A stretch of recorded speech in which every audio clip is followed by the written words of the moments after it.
하나님 말씀 보겠습니다. 데살로니가전서 5장 18절입니다. 데살로니가전서 5장 18절 신약 332쪽입니다.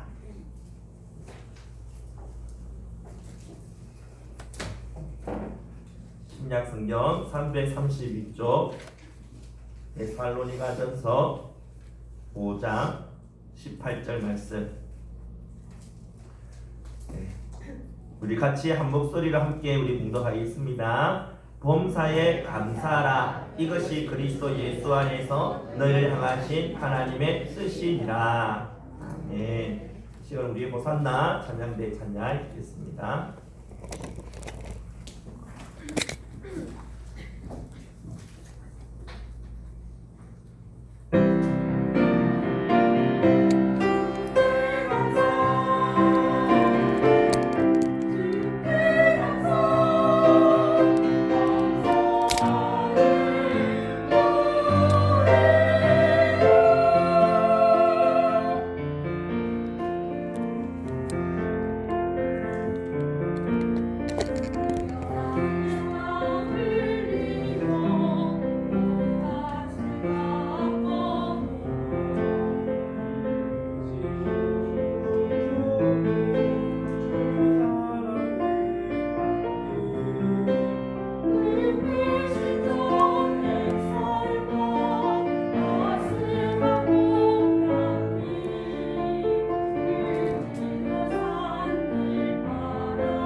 오늘은 우리 추수감사 주일입니다.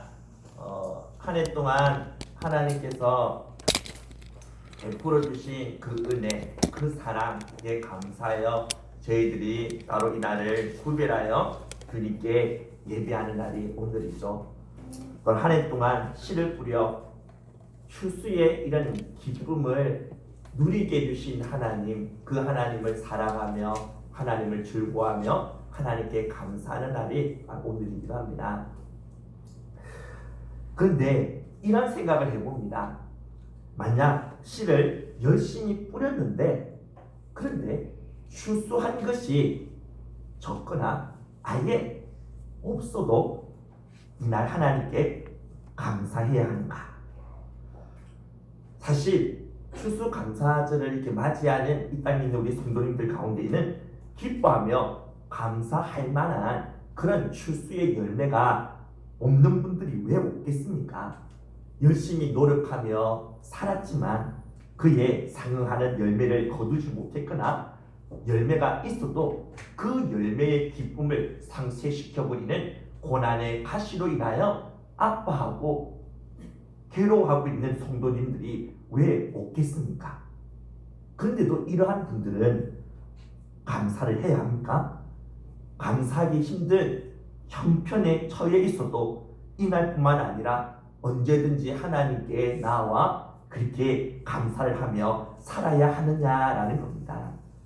여러분, 이 질문에 대하여 하나님께서 우리에게 분명히 말씀하십니다. 범사에 감사라. 여러분, 이 범사라는 말은 모든 일, 모든 상황을 말하는 거죠. 추수한 열매가 있을 때나 없을 때나 형통할 때나 실패할 때나 상관없이 언제든지 감사하라는 것입니다. 우리가 추수의 열매가 많거나 하는 일마다 잘 되고 형통하게 되면 얼마든지 감사할 수가 있습니다. 그런데 열심히 씨를 뿌렸는데도 열매가 없거나 하는 일마다 잘 안 되고 실패하고 고난의 연속이라면 어찌 감사할 수가 있겠습니까? 그런데도 하나님은 범사에 감사하라고, 감사할 수 없는 이런 상황에서도 감사하라고 말씀하고 있다는 것입니다. 이것이 우리를 향한 하나님의 뜻이라는 것이죠. 그런데 우리가 이렇게 지키는 추수감사주일과 범사에 감사하는 것하고는 왠지 어울리지 않아 보입니다. 왜냐하면 추수감사주일에서 이 추수라는 말 때문인 것이죠. 이날 우리가 하나님께 감사해야 되는데 왜 감사해야 되느냐? 바로 추수 때문이라는 것입니다. 이 말은 반대로 추수한 것이 없으면 감사하지 않아도 된다라는 이런 생각을 갖게 만든다는 것이죠. 감사의 조건을 한정짓는 추수라는 이 말이 우리로 하여금 추수의 열매와 같은 물질적이고 현실적인 복에 주목하게 하면서 이런 것들이 있으면 감사할 수 있고 이런 것들이 없으면 감사하지 않아도 된다라는 이런 생각을 갖게 만든다라는 겁니다. 앞에서도 언급했던 것처럼 우리 성도들 가운데 열심히 씨를 뿌려도 그에 상응하는 열매가 부족하거나 아예 열매가 없는 사람들도 있지 않겠습니까? 열매가 있어도 열매의 그 기쁨을 상쇄시켜버릴 정도로 끔찍한 고난과 역경을 당해 아픔과 슬픔 가운데 있는 분들도 계시겠죠. 그렇다면 오늘 추수감사주일, 추수 때문에 감사해야 한다면 이런 분들은 하나님께 진정으로 감사하며 기뻐하기가 힘들 수밖에 없을 것입니다. 우리는 추수감사주일을 맞이하면서 추수한 것이 있으면 그것에 대해서 당연히 사실 감사해야 합니다.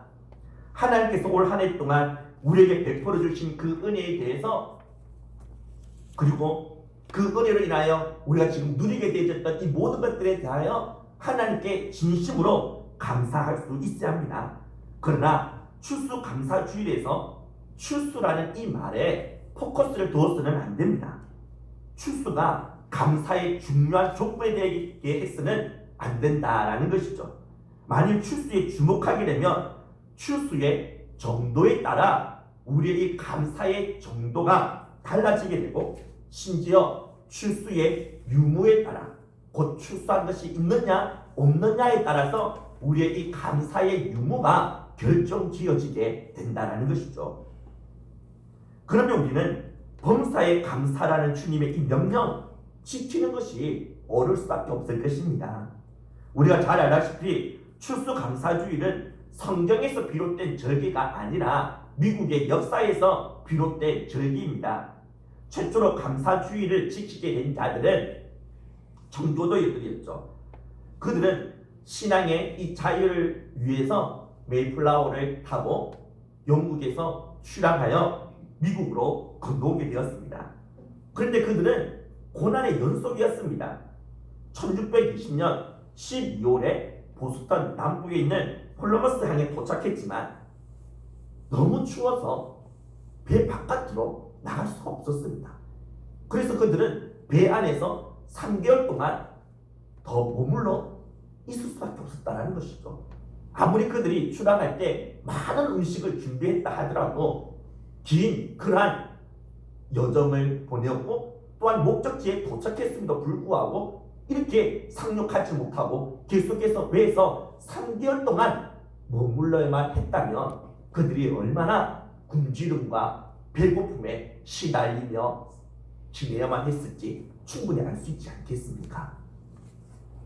또한 육지에 상륙했어도 그들은 계속된 기근과 추위와 또한 풍토병에 시달리며 고통을 당할 수밖에 없었습니다. 그래서 이러한 기근으로 또한 질병으로 죽음을 당한 사람들이 한두 명이 아니었죠. 그래서 그들 가운데 절반이 1년도 채 되지 않아서 죽음을 당하고야 말았습니다. 또한 봄에 열심히 씨를 뿌려서 밀과 보리 농사를 했지만 출수한 곡식들은 거의 없었습니다. 밀과 보리 농사는 완전히 망쳐버렸던 것이죠. 겨우 인디안 부족들의 도움으로 옥수수 농사를 해서 옥수수만 그렇게 수확했을 뿐이었습니다. 그렇다면 만약 여러분이 그 자리에 있었다면 겨우 옥수수 수확한 것 가지고 하나님께 기뻐하며 감사할 수 있었을까요? 그들이 뿌린 것에 비해서 거둔 것이 너무나 적지 않습니까? 밀과 보리는 출수하지도 못했습니다. 열심히 씨를 뿌렸지만 땀을 흘렸지만 밀과 보리는 거두지도 못했고 겨우 옥수수만 거두었을 뿐이라는 것이죠. 또한 1년 동안 지내는 가운데 너무나 큰 아픔과 희생을 이들은 치러야만 했습니다.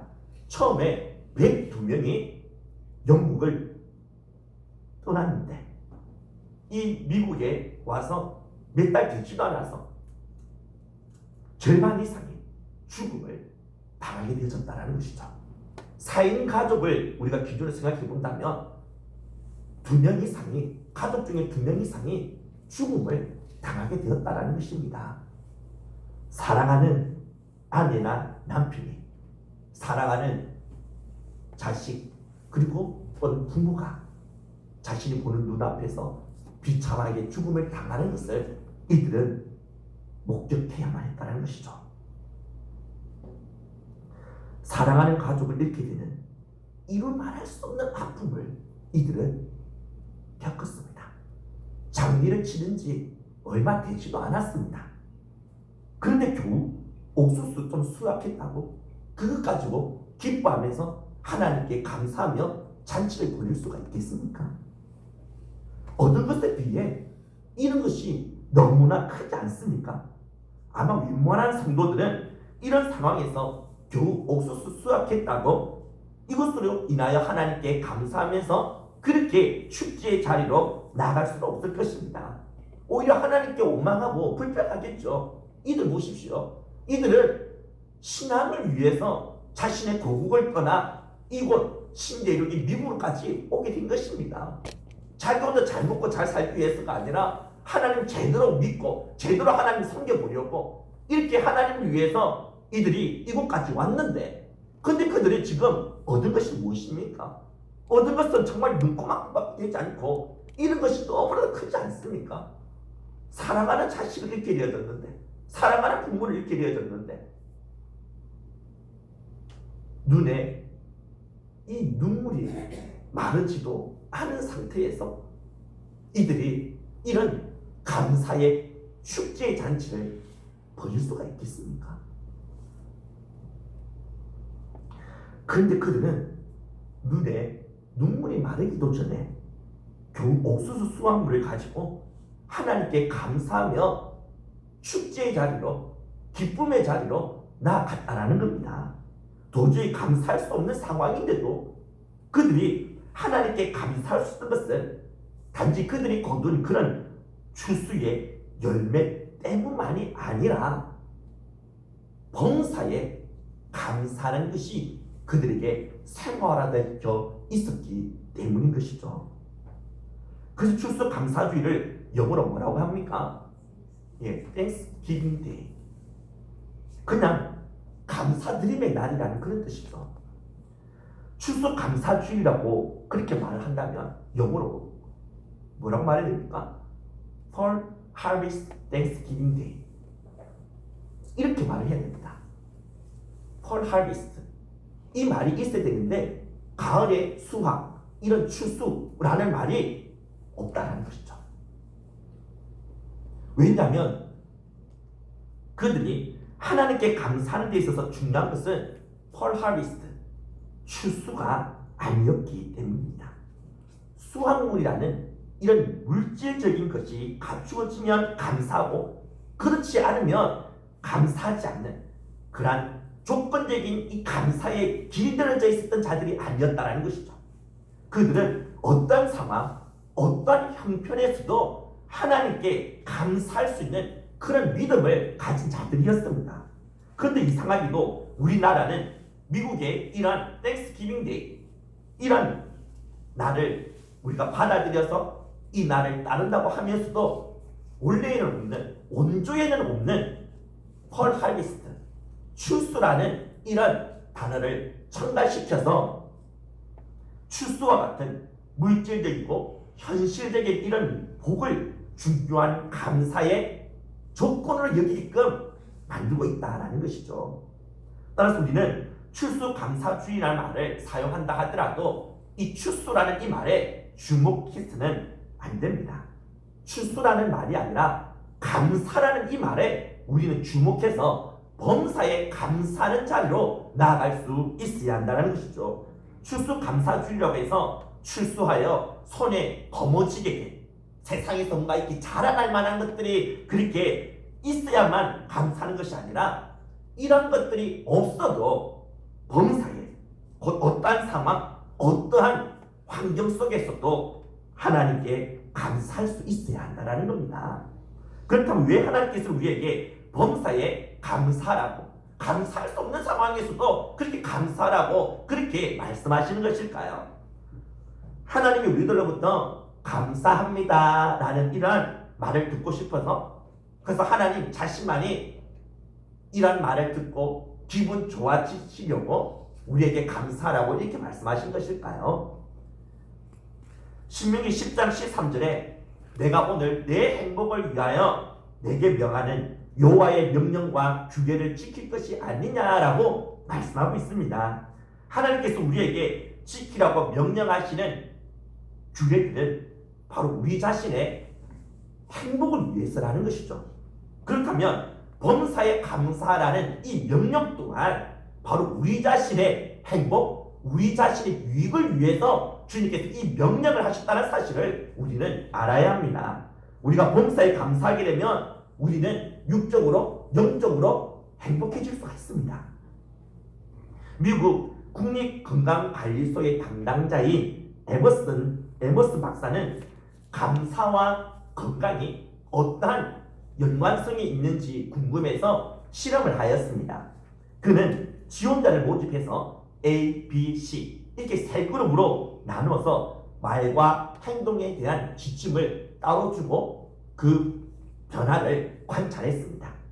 먼저 평소대로 생활한 이 C 그룹은 건강에 아무런 변화가 없었습니다. 건강이 좋은 사람은 여전히 좋았고 나쁜 사람은 여전히 나빴습니다. 다음으로 긍정적인 말과 감사를 실천하도록 만든 B그룹은 여러 건강 지표에서 전보다 훨씬 나은 그러한 결과를 보여주었습니다. 건강이 좋았던 사람은 계속해서 건강이 좋아졌고, 근데 건강이 좋지 못했던 사람은 이상하게도 건강이 이전보다 더 좋아지게 되어졌다는 것이죠. 근데 반대로 부정적인 말과 불평을 하도록 만든 A그룹은 오히려 건강이 더 악화되어졌다고 합니다. 평소에 감사를 생활하기만 해도 건강이 좋아지는 것을 반복되는 이 실험을 통해서 목격한 에머슨 박사는 실험을 토대로 다음과 같은 결론을 내렸습니다. 감사하는 습관만으로도 몸의 면역력이 좋아져 건강한 삶을 살 수 있고, 그에 따라 행복 지수도 올라갈 수 있다. 과학자들에 의하면 우리가 감사를 하게 되면 우리 몸에서 옥시토닌이라는 이러한 호르몬이 분비되어지는데요. 이 호르몬은 우리 몸의 이런 세포를 재생시켜서 이 세포를 다시 살리기 위해서 노화를 방지하고 젊고 건강한 삶을 살아갈 수 있게끔 만들어준다고 합니다.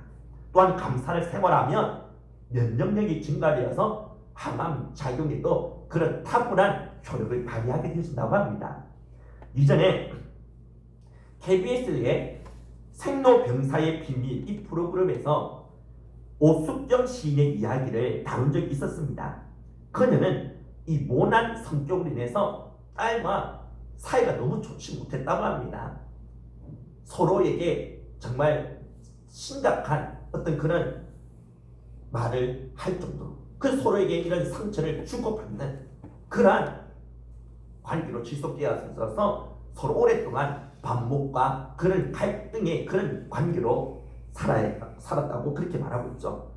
그런데 어느 날 그녀가 갑자기 만성 골수성 백혈병에 걸려 투병 생활을 하게 되어졌는데, 한 번은 갑자기 심한 머리 통증으로 인해서 쓰러져서 119에 실려가 병원에 가게 되어졌는데, 그때 그 병원의 의사 선생님이 당신은 이제 3개월밖에 살지 못합니다 라는 이런 시한부 선고까지 그렇게 내려줬다고 합니다.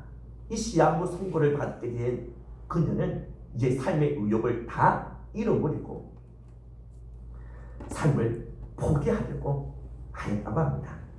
그런데 그녀의 딸이 100가지 감사의 제목을 기록한 편지를 어느 날 자신에게 전해주게 되어졌는데, 그 편지에는 이런 내용이 기록되어 있었다고 합니다. 첫 번째 감사 제목에서 쭉 나오다가 97번째 감사, 엄마가 살아 숨쉬는 것, 걸어서 움직이는 것, 음식을 드시고 말을 하시고 일을 하신다는 것, 이 모두에 감사합니다. 99번째 감사, 서로 사랑하고 사랑을 느낄 수 있어 감사합니다. 이런 내용의 100가지 감사 편지를 그녀가 읽게 되었을 때 그녀는 감동을 받게 되어졌고 삶에 대한 새로운 의욕을 갖게 되었다고 합니다. 그러면서 딸과 함께 자신도 감사 일기를 쓰게 되어졌는데, 이런 감사 일기를 쓰면서 이제 세상에 그 어떤 모녀보다 살갑고 가까운 그런 사이로 바뀌어지게 되어졌다고 합니다. 그런데 더 놀라운 것은 그녀가 이런 감사를 실천하게 되자 건강이 몰라볼 정도로 회복되어졌다는 것입니다. 항암제 부작용이 심해서 치료 자체가 어려웠던 그녀가 검사를 받게 되었는데 172%에 달했던 백혈병 유전자 지수가 이제는 거의 정상인의 수준에 그렇게 내려오게 되는 이런 놀라운 기적 같은 일이 일어나게 되어졌다고 하죠. 그래서 그녀는 건강이 회복되어져서 이제 등산까지 그렇게 할 정도라고 합니다. 이렇듯 감사가 우리들의 건강과 행복에 상당한 영향을 미치는 것을 볼 수가 있습니다. 그렇기 때문에 하나님께서는 우리의 행복을 위해서 바로 범사에 감사라고 말씀하고 계신다는 것이죠. 그렇다면 우리는 어떻게 범사에 감사할 수가 있을까요? 감사할 수 없는 상황에서도 감사할 수 있기 위해선 먼저 하나님이 모든 것을 합력하여 선을 이루어 나가신다는 이 사실을 절대로 의심해서는 안 됩니다.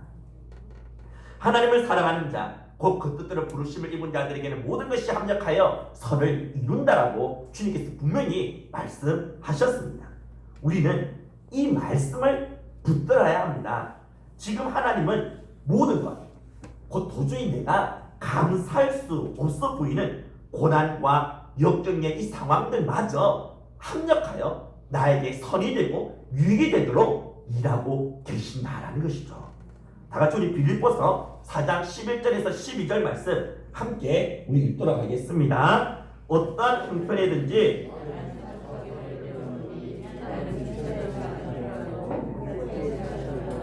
모든 일, 곧 배부름과 배고픔과 풍부와 궁핍에도 잘 줄을 아는 일체의 비결을 배웠느라. 네. 여러분 지금 사도 바울은 자족하는 것을 배웠으며 또한 비천과 풍부, 배부름과 배고픔, 풍부와 궁핍에도 잘 줄 아는 일체의 비결을 배웠다라고 그렇게 말씀하고 있습니다. 근데 그가 이런 일체의 이 비결을 어디에서 배웠는지 아십니까? 바로 감옥입니다. 그가 지금 이 말을 하고 있는 이 빌립보서는 옥중 서신에 포함되어지는 말씀이죠. 옥중 서신, 옥에서 감옥에서 기록한 서신이라는 것입니다. 그가 옥중에 있을 때 이 서신을 기록하면서 일체의 비결을 배웠다라고 말씀하고 있는 것이죠. 그는 어떠한 상황에서도 자족하고 기뻐하며 처신할 수 있는 일체의 이 비결을 고통스럽고 괴로운 감옥에서 배우게 되었다라는 것입니다. 하나님은 그가 처한 감옥이란 이 암담한 상황마저 그에게 가장 중요한 것을 배우고 터득할 수 있는 배움의 장이 되도록 그렇게 하나님께서 일하셨던 것이죠. 감옥에 갇히는 것은 괴로운 일입니다. 절대로 감사할 수 없는 일입니다.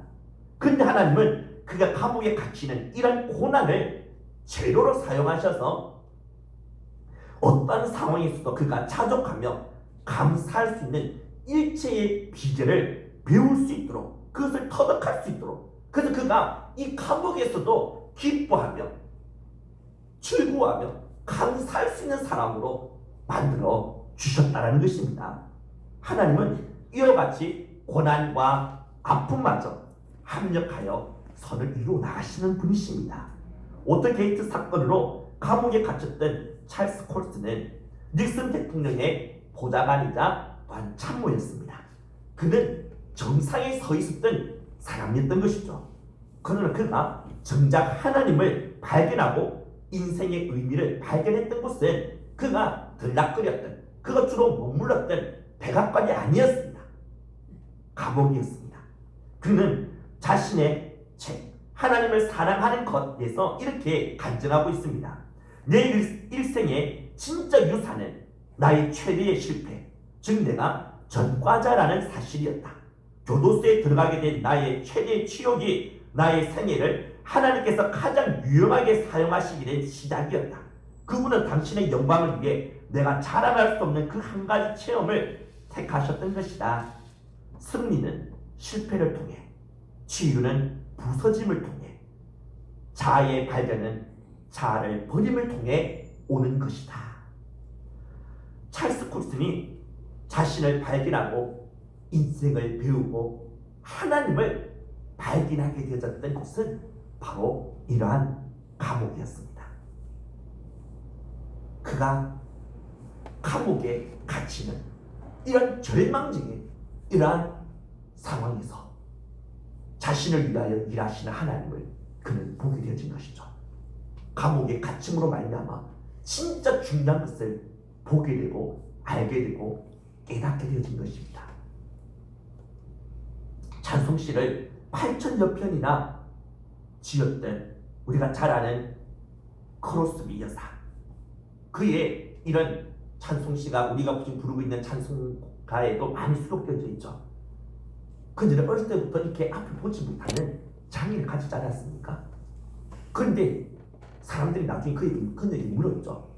하나님께서 당신에게 다시 시력을 회복해 주신다면 어떻게 하시겠습니까? 이 질문에 그들은 저는 거절하겠습니다. 다시 눈을 떠서 보게 되는 거 저는 거절하겠습니다. 그렇게 그녀가 말했다고 하죠. 왜냐하면 그녀는 앞을 보지 못하는 것 때문에 다른 사람들이 보지 못하는 세계를 볼 수 있는 그런 영혼의 눈이 열려지게 되었던 것이었습니다. 눈이 먼 것은 고통이고 아픔이고 괴로움이지만 그러나 이러한 자신의 이 아픔, 이 고난을 통해 하나님께서 자신에게 선을 이루도록 궁극적인 유익이 되도록 일하시는 것을 경험하게 되었던 것이죠. 성 어거스틴은 이런 말을 하였습니다. 과거는 그분의 긍휼에, 현재는 그분의 사랑에, 미래는 그분의 섭리에 맡기라. 우리의 과거 어떻든지 간에 우리가 과거에 아무리 더럽고 추한 죄를 범했다 할지라도 이 모든 우리의 죄를 사하시고 용서해 주시는 하나님의 긍휼하심에 맡기라는 것이죠. 지금 현재 하나님이 나를 사랑하지 않는 것처럼 보인다 할지라도, 그래서 내가 지금 고난에 처해져 있다 할지라도 하나님은 변함없이 나를 사랑하고 계신다는 사실, 주님의 그 사랑에 우리 자신을 맡겨야 된다는 것입니다. 미래, 하나님의 섭리에 맡겨야 한다는 것이죠. 모든 것, 내가 지금 당하고 있는 고난, 아픔, 이 역경마저 궁극적인 선이 되고 유익이 되도록 일하시고 역사하실 그 하나님의 섭리하심에 맡기게 된다면 우리는 이 땅에서 진정 감사하며 행복해하며 살아갈 수 있는 인생의 주인공이 될 수가 있다라는 것입니다. 또한 우리가 범사에 감사하기 위해서는요, 예수님 안에 있는 나 자신을 볼 수 있어야 됩니다. 사도 바울이 이런 옥중에서도 그가 기뻐할 수 있는 이유, 감사할 수 있는 이유는요, 다른 데 있지 않았습니다. 자신이 그리스도 안에 있다는 사실을 계속해서 강조하고 있는 것을 볼 수가 있죠. In Christ, and Christos, 그리스도 안에서는 이 말이 그의 서신에서 얼마나 많이 나오는지 모릅니다. 도저히 감사할 수 없는 그 감옥에서도 그가 감사할 수 있는 이유는 그리스도 안에 있는 자기 자신을 발견하게 된 것이죠. 자신 지금 감옥 안에만 있는 것이 아니라 그리스도 안에 있다라는 이 사실을 보게 된 것입니다. 마찬가지입니다. 그럼 우리들도 진정 범사에 감사할 수 있기 위해서는 그리스도 안에 있는 나 자신을 볼 수 있어야 됩니다. 이를 위해서는 먼저 그리스도 밖에 있었던 나 자신을 먼저 봐야 되겠죠. 그리스도 밖에 있었던 나가 어떤 사람이었습니까? 끔찍한 죄로 인해서 우리는 끔찍한 저주와 형벌을 당해야만 했던 사람이었습니다. 영원한 저주를 받아 영원한 멸망에 처할 수밖에 없는 자들이 우리였던 것이죠. 그리스도 밖에 있었던 나 자신이 바로 이런 운명을 당할 수밖에 없었습니다. 그런데 하나님께서 우리들을 그리스도 안으로 들어올 수 있게끔 만들어 주셨다는 것이죠. 주님께서는 자신 안에 나를 품으신 것입니다. 무엇보다 나 자신의 죄를 품으신 것이죠. 내가 지었던 끔찍한 더러운 죄악들, 그 모든 죄악을 예수님께서 다 품으시고 내가 이 죄로 인하여 당해야 될 저주와 형벌과 죽음을 예수님이 대신 치르시지 아니하셨습니까? 예수님 안에서 우리가 이런 죄 사함의 은혜를 잊게 되어진 것이죠. 죄로 인하여 당해야 될 저주와 형벌에서부터 완전히 벗어날 수 있게끔 만들어 주신 것입니다. 이뿐만이 아니죠. 주님께서는 우리를 당신의 자녀로 삼아 주셨습니다. 예수님 안에 있다는 그 이유 하나 때문에, 하나님의 유일하신 아들이신 예수님 안에 있다는 그 이유 하나 때문에 하나님께서 우리를 당신의 아들로, 당신의 딸로, 거룩한 주님의 자녀로 그렇게 삼아 주시지 아니하셨습니까? 그리스도 안에 있음으로 말미암아 내가 지금 누리게 되어졌고 앞으로도 누리게 될 그 놀라운 복을 바라보십시오. 내가 이제 하나님의 아들, 하나님의 딸이라는 이런 신분을 얻게 되어졌기 때문에 우리는 죽어도 이 죽음 두렵지 않습니다. 왜냐하면 죽음 뒤에는 우리 아버지 집에 내가 들어갈 수가 있기 때문에 내 하나님 아버지의 집, 그 영광스러운 그 하나님의 나라, 눈물도 없고 아픔도 없고 고통도 없는 그 하나님의 나라에 들어갈 수 있는 주인공이 되어졌다라는 것이죠. 왜냐? 그리스도 안에 있기 때문에. 지난주에 제가 손영환 목사님에 대해 이하를 잠시 언급했었죠. 손영환 목사님의 두 아들을 죽였던 그 살인자 안재선, 그 사람의 입장에서 한번 생각해 보십시오. 여러분, 이 안재선은 자신이 지은 그 죄로 인해서 죽어야만 했습니다. 손영환 목사님의 두 아들을 살인한 그 죄로 인해서 그는 자신은 끔찍한 그러한 죽음, 비참한 죽음을 당할 수밖에 없었습니다. 그런데 이 손영환 목사님이 자신을 용서해 주신 것이죠. 자신이 죄가 있는데도 그 죄를 덮어주시고 공개적으로 용서해 주지 아니했습니까? 손영환 목사님, 그분의 그 용서 때문에 그는 생명을 얻게 되었습니다. 목숨을 덤으로 얻게 되어진 것이죠. 그뿐만이 아닙니다. 자신을 그 목사님께서 자신의 양장 아들로 삼아주지 않았습니까? 이제 오고 갈 데도 없는 자신을 손영환 목사님이 자신의 귀한 아들로 양자로 삼아주셨을 뿐만 아니라 실제로 진짜 자신의 친아들처럼 그렇게 대해주시고 사랑으로 품어주시고 자신을 양육해 주신 것입니다. 여러분, 이 안재선 씨, 이 살인자, 그가 지금 손영환 목사님의 그 집 안에 있다는 그 이유 하나만으로도 감사할 수 있지 않겠습니까?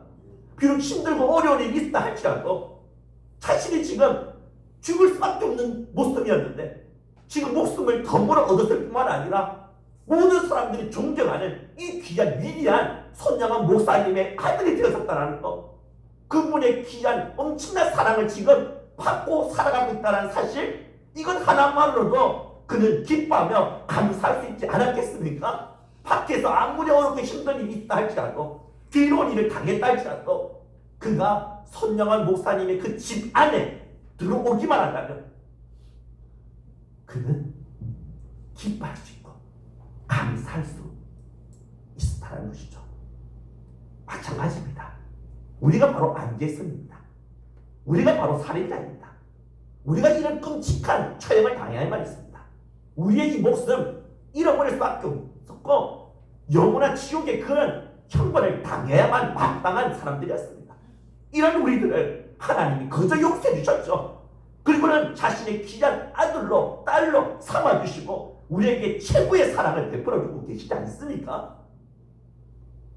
우리가 주님 안에 있다는 이유 하나 때문에 또 우리는 장차 하나님의 나라를 유혹으로 물려받게 되어집니다. 따라서 우리가 밖에서 아무리 어렵고 힘든 일을 당한다 할지라도 괴롭고 고통스러운 일을 겪는다 할지라도 내가 지금 이 예수 그리스도 안에 있다는 이 사실 하나만으로도 감사할 수 있지 않겠습니까? 환경을 보지 마십시오. 나를 힘들게 하는 상황을 보지 마십시오. 나는 그런 고통스러운 환경 안에 있는 것이 아니라 나를 지극히 사랑하시는 예수 그리스도 안에 있습니다. 믿으십니까? 정말 우리가 내가 예수 그리스도 안에 있다는 그 이유 하나만으로도 범사에 감사하며 진정 주님을 기뻐하며 즐거워하며 살아가는 그런 저와 여러분들이 다 되어질 수 있기를 주님의 이름으로 축복합니다.